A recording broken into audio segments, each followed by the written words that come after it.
यो टाइ मो शन डाँडा चाहिँ क्याम्पिङ गर्ने ठाउँ रहेछ है।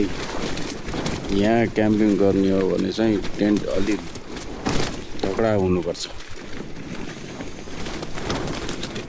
टेन्ट तगडा भएन भने हावाले त बर्बाद बनाउँदो रहेछ है। यो कुरा चाहिँ विचार गरौँ। मैले पनि यो टेन्ट ट्राई गर्न लिएर आएको नयाँ टेन्ट हो। राति अब दाइहरूले त्यो गाइडलाइन्स त्यो पेकिङ गरेको ठाउँमा ढुङ्गाले अड्काइदिनु भयो रहेछ दाइले सुनिलले, ठुल्ठुलो ढुङ्गाले। सायद त्यो नगरिदिएको भए यो टेन्ट अहिले उडिसक्थ्यो जस्तो लाग्यो मलाई। किनभने यो हावा यस्तो तगडा छ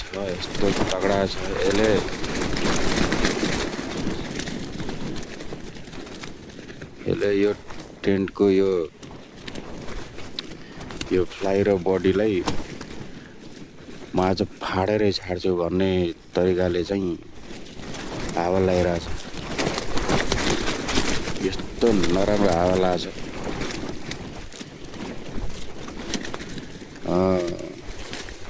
एज फार एज कन्डेन्सेसन त्यो चाहिँ छैन है। हावा एकदम मजाले हावा एयर फ्लोको एकदम उ छ। टेन्ट पनि तगडा छ।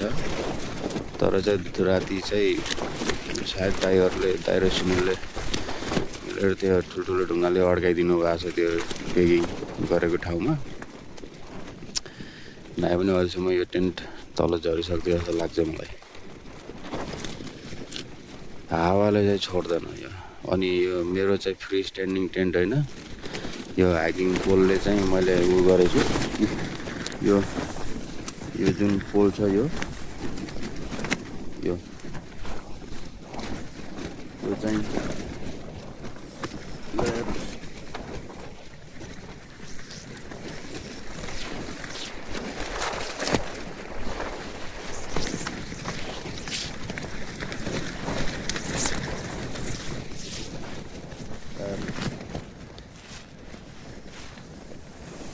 यो चाहिँ हाइकिङ स्टिक हो।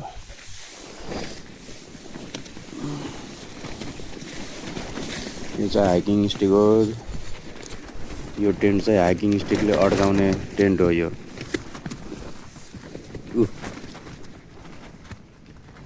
दुवै साइडमा हाइकिङ स्टिक छ र सिचुएसन यस्तो छ कि हाइकिङ स्टिक डह्रो भएन भने यो हाइकिङ स्टिकै भाँचिन्छ। नभाँचिएको खण्डमा चाहिँ यो बाङ्गिन्छ। त्यही भएर हाइकिङ स्टिक पनि डह्रो चलाउनुपर्छ भन्ने मैले अहिले महसुस गरिरहेको अवस्था छ। तर फ्री स्ट्यान्डिङ टेन्टको लागि त हाइकिङ स्टिक चाहिँदैन। फ्री स्ट्यान्डिङ टेन्टको लागि चाहिँ तपाईँहरूको पोल्स जुन छ त्यो चाहिँ नि तगडा हुनुपर्छ। नाइ भने चाहिँ पोलै भाँचिदिन्छ यो हावाले। यस्तो बर्बाद तरिकाको हावा लागिरहेको छ यहाँ। यो हावाले यहाँ मेरो पुरै टाउको गालामा टच भएर यो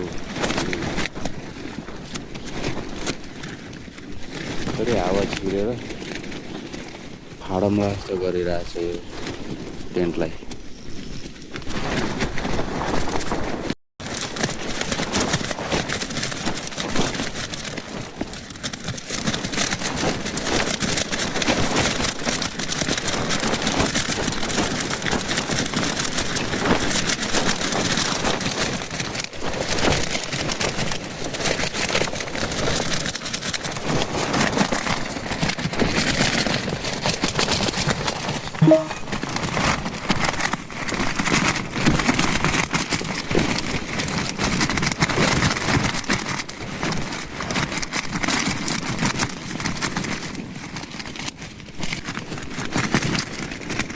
seems as if it wants to tear apart the tent.